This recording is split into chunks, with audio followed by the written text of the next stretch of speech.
Elivaldo Barbosa, boa tarde para você mais uma vez. Pois é, Joelson. Boa tarde para você que nos acompanha também. Elivaldo Barbosa, o secretário de Fazenda, Rafael Fonteles, também é o presidente do CONCEFAZ, o Conselho de Secretários de Fazendas dos Estados. Né? E tem tido um papel importante, Joelson, nesse momento de debate, mesmo com a pandemia, da reforma tributária, que é a reforma que está ali, a da vez, interrompida a discussão em razão exatamente da situação em que se encontra o país. Mesmo assim, tão logo os trabalhos, por exemplo, dessa PEC aí que está sendo alterada o calendário eleitoral, seguramente esse tema estará na ordem do dia, mais do que nunca agora, com os efeitos da pandemia na atividade econômica do país. E o secretário Rafael Fonteles teve um encontro com o presidente da Câmara, Rodrigo Maia, um encontro virtual, obviamente, onde participaram outros representantes do Brasil, para debater a respeito da PEC da reforma tributária. Elivaldo Barbosa, assunto que, claro, a gente, em meio a essa questão da pandemia, pensa que outros debates não estão acontecendo, mas precisam acontecer. E o da PEC 45 é uma delas, que trata da reforma tributária. Vamos conversar com o secretário Rafael Fonteles, que fala para nós a respeito desse encontro, do impacto que ele tem, como isso pode provocar mudanças nesse debate a partir de agora. Secretário, boa tarde, obrigado por aceitar o nosso convite. Como é que foi o encontro com o presidente Rodrigo Maia? Boa tarde, Joelson, boa tarde, Elivaldo, boa tarde aos telespectadores da Cidade Verde. De fato, ontem tivemos um encontro promovido pelo Congresso em Foco, junto com a FEBRAFIT, em que participaram o presidente Rodrigo Maia, o relator da reforma tributária, o deputado Aguinaldo Ribeiro, também a Vanessa, que é assessora do ministro Paulo Guedes para a reforma tributária, e também o Rodrigo Espada, que é o presidente da FEBRAFIT. E, de fato, o presidente Rodrigo Maia colocou como a agenda principal do segundo semestre a reforma tributária.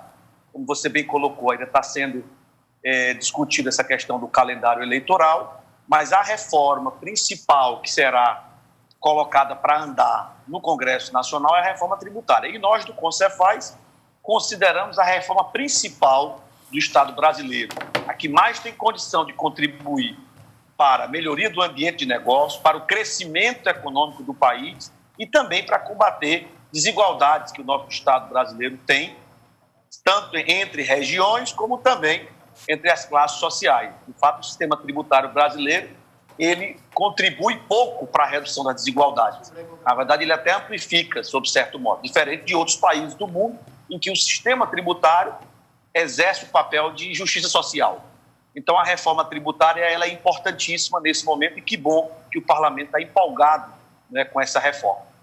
O que a pandemia pode interferir para acelerar a reforma ou até mesmo, secretário, para mudar o que já existe no Congresso, na PEC 45, em torno das mudanças no sistema tributário brasileiro? Bom, a pandemia, Elivaldo, traz um senso de urgência ainda maior.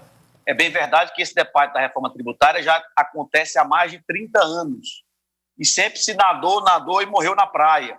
Muitas vezes, por quê? Porque os entes da federação entram em conflito, não é? E termina a reforma não sendo implementada. Nesse momento em particular, nós temos três fatores, eu diria, que contribuem muito para a aprovação de uma reforma esse ano. Primeiro, os estados estão unidos. Os 27 estados conseguiram chegar a uma proposta em que equaciona, digamos assim, as divergências e, pela primeira vez na história, temos uma proposta assinada pelos 27 secretários de Fazenda.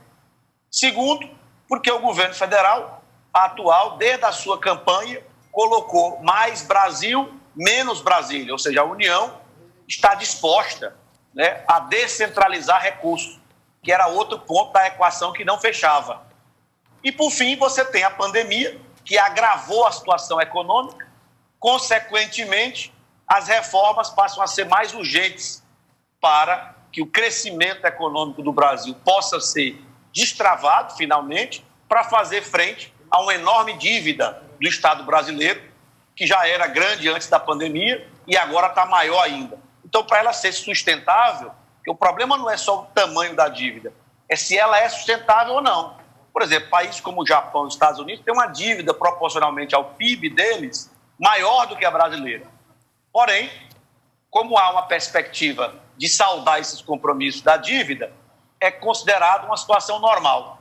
Então, o Brasil, no momento que equacionar essas reformas, mesmo tendo endividamento alto, será uma sinalização importante para o cumprimento das suas obrigações e para o crescimento econômico, porque você compara a dívida com o PIB. Então, se o PIB está crescendo mais do que a dívida, ainda que a dívida nominalmente esteja crescendo, em relação ao PIB ela está diminuindo.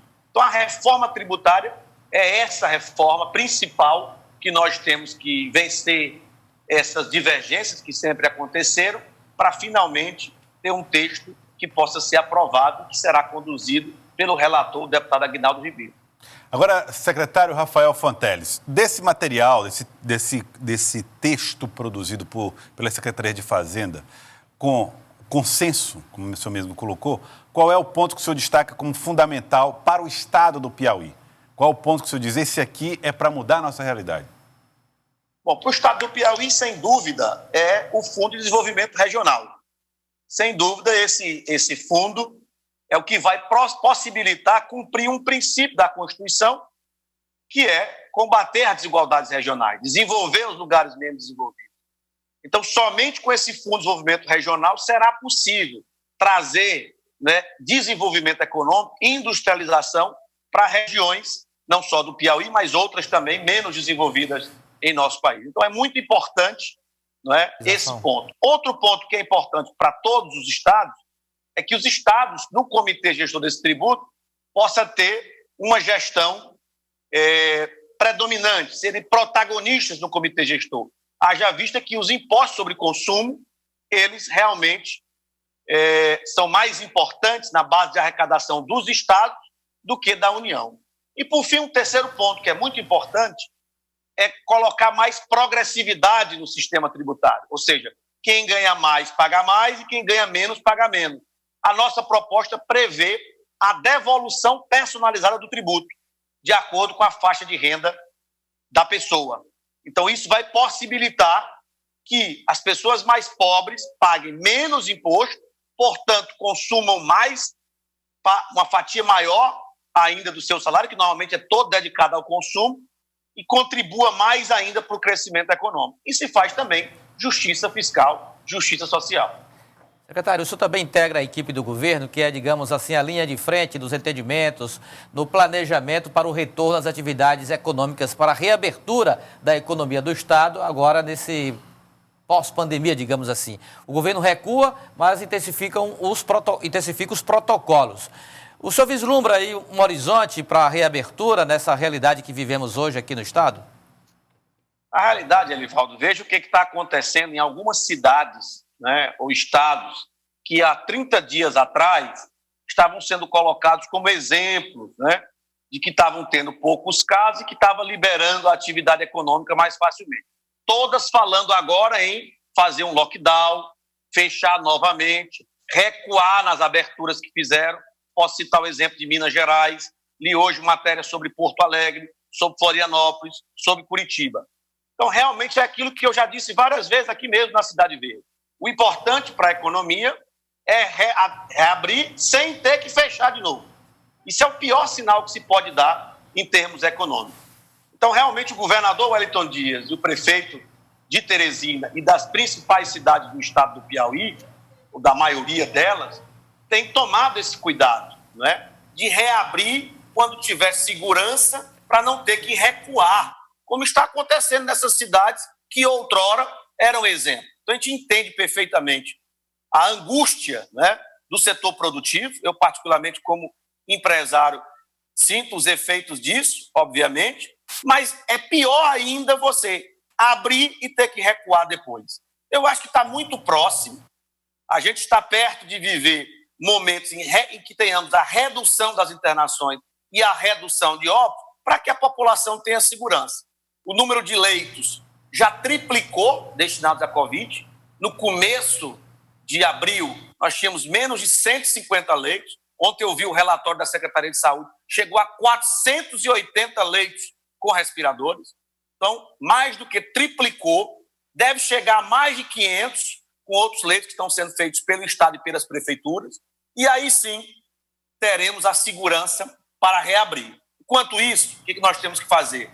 Ajeitar os protocolos de todos os segmentos. para poder, na hora que realmente o decreto possibilitar o retorno das atividades, que esse retorno seja feito dentro das condições desse novo normal que nós teremos. Acho que está muito próximo, mas ainda o governador, de forma prudente, postergou por mais 15 dias para garantir segurança para os empreendedores, para os trabalhadores, para os consumidores. Isso é que é importante para a economia recuperar o seu ritmo da forma adequada. Secretário Rafael Fonteles, o governador Wellington Dias apresentou sugestão à Secretaria de Turismo recentemente para que houvesse uma ajuda emergencial àqueles profissionais que estão ali, guias turísticos, as pessoas que estão na base, na ponta e que nesse momento estão sofrendo pelos efeitos do turismo no estado do Piauí. Eu pergunto para o senhor, qual é a situação financeira do estado para fazer esse tipo de socorro emergencial a outras categorias também? Isso tem sido discutido pelo governo? Bom, a política macroeconômica, já coloquei que ela é uma responsabilidade do governo federal, de acordo com como foi montada a nossa Federação Brasileira. O papel de estados e municípios é a prestação de serviços públicos. Então, na hora que o estado funciona bem, ele contribui, ele faz o seu papel para o desenvolvimento econômico. Você imagina se a gente tivesse em situação de outros estados que não conseguem nem pagar a folha em dia. O que isso ia representar de colapso econômico? Mas, mesmo assim, o estado do Piauí tem contribuído, por determinação do governador Wellington Dias, com a agência de fomento. Então, nós estamos aumentando a capitalização da agência de fomento em mais 10 milhões, para que ele possa conseguir linhas de financiamento de até 5 vezes esse valor, até 50 milhões de reais para pequenos empresários. Esse é o papel, nós temos que olhar principalmente para os pequenos empresários. E o setor de turismo, que foi citado, é certamente um dos principais a serem atendidos, né, pela agência de fomento, porque é o setor mais atingido, que realmente o setor de pousadas, de hotéis, né, de viagens, são os setores que realmente tiveram seu faturamento praticamente zerado, né? Alguns tiveram quedas abissais, mas o setor de turismo é praticamente 100%. Então, realmente, o governo tem contribuído com esse ponto da agência de fomento e com a postergação do Simples Nacional, né, para essas empresas, micro e pequenas empresas, por 90 dias. É o esforço que o governo do estado tem feito para contribuir, não é, para diminuir os prejuízos econômicos aos pequenos empresários do Piauí. Mas, repito, o papel fundamental é feito pela União. E eu digo que os programas desenhados estão até bem feitos, somente com minha crítica, né, é o volume que não é correto. Você teria que ter uma ampliação do auxílio emergencial, uma ampliação daquela linha de crédito, daquela linha de financiamento, ou mesmo daquele pagamento da folha das empresas, só foi colocado por 2 a 3 meses. Isso tem que ser ampliado por mais 1, 2 ou 3 meses, e também o socorro aos estados e municípios também deve ser ampliado. Claro que o preço disso é o aumento do endividamento. Mas é como eu falei, você vai ter o aumento do endividamento, depois você vai ter que ter as reformas necessárias para poder, né, honrar esse endividamento ao longo dos anos, de forma que a dívida pública fique sustentável. Secretário, eu dei um F5 agora nas operações de crédito pretendidas pelo governo, já autorizadas aqui na Assembleia, e que há uma expectativa aí de liberação dessas operações até para que o Estado retome a sua capacidade de investimento em infraestrutura, por exemplo, aqui no Estado. Bom, primeiro, o governo federal, no Conselho Monetário Nacional, ele só liberou limite para operações sem aval da União. O nosso caso, a operação que é sem aval é com a BRB, aquela operação de 83 milhões de reais, que já está protocolada na STN. Como há o limite, nas próximas 2 ou 3 semanas, nós devemos ter novidade com relação a essa operação do BRB, que é específica para rodovias e é sem aval da União. As outras operações são com aval da União. Então, precisamos, sem dúvida, que esse limite do Conselho Monetário Nacional seja ampliado, né? E que essa discussão seja, inclusive, fortalecida no Congresso Nacional, no momento em que se vai falar de retomada econômica. É óbvio que, sem o investimento público, você vai só demorar a ter essa retomada. Então, tem que haver injeção de liquidez. E para estados e municípios, é através de operações de crédito. Não tem como ser através de outro instrumento. Se você teve perdas de 30%, 40% da sua arrecadação, como é que você vai ter o investimento público com as fontes tributárias normais? Tem que ser com operação de crédito, pelo menos para aqueles estados que têm a capacidade de endividamento, têm a capacidade de pagamento, como é o caso do estado do Piauí. Muito bem. Secretário Rafael Fontelli, secretário de Fazenda. Uma última questão. O estado do Piauí, evidentemente que não previa ficar sem funcionar com suas atividades econômicas até o mês de julho, dia 6 de julho. Não sei, talvez o senhor também não tenha essa resposta, como é que vai ser depois do dia 6 de julho.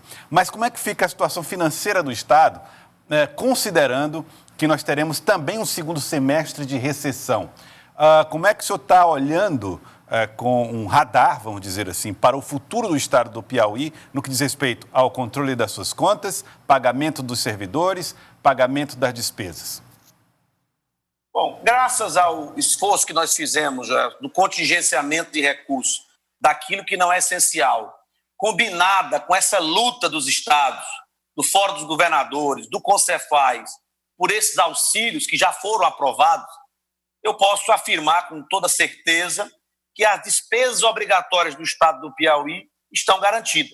Eu falo a folha de pagamento dos servidores, dos prestadores de serviço, os terceirizados, né? Tudo isso está garantido e está seguindo o seu calendário normal.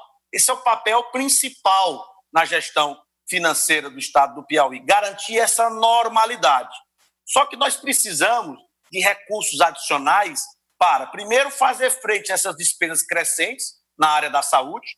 Como eu já falei, essas despesas ao final do ano vão chegar em mais de 300 milhões de gastos extraordinários que não estavam previstos originalmente no orçamento, e também para recuperar a economia, para poder ter um investimento público.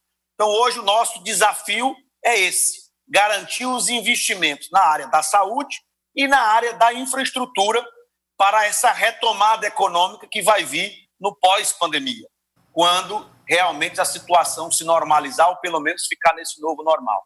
Mas com relação às despesas obrigatórias, o calendário será mantido, temos mantido, inclusive reduzindo, né, eventuais atrasos que tínhamos anteriormente. A nossa ideia é realmente deixar todas as contas em dia e ainda dar um passo além com investimentos públicos na área de saúde e na área de infraestrutura. Rafael Fonteles, obrigado pela participação aqui conosco, secretário de Fazenda. Muito obrigado pela atenção conosco. Grande abraço. Um abraço, secretário Rafael Fonteles, então trazendo um pouco dessa situação financeira do estado do Piauí. Algumas boas notícias, né, Livaldo? Como, por exemplo, a agenda de pagamentos toda mantida. Isso aí é o principal agora, não é, Joelson? Sabemos que investir, como o secretário aí desenhou o quadro, é muito complicado. Até mesmo para a União, imagine para os estados. Ainda mais estados com uma base financeira frágil como os da região Nordeste, especialmente aqui o nosso Piauí. Mas pelo menos um item é fundamental que seja mantido: o custeio, a manutenção mínima da máquina pública, sobretudo com despesas fundamentais como a folha de pessoal e dos fornecedores também, que têm negócios que são essenciais tanto para o Estado, produtos e insumos essenciais para o Estado, como também para a manutenção dessas empresas.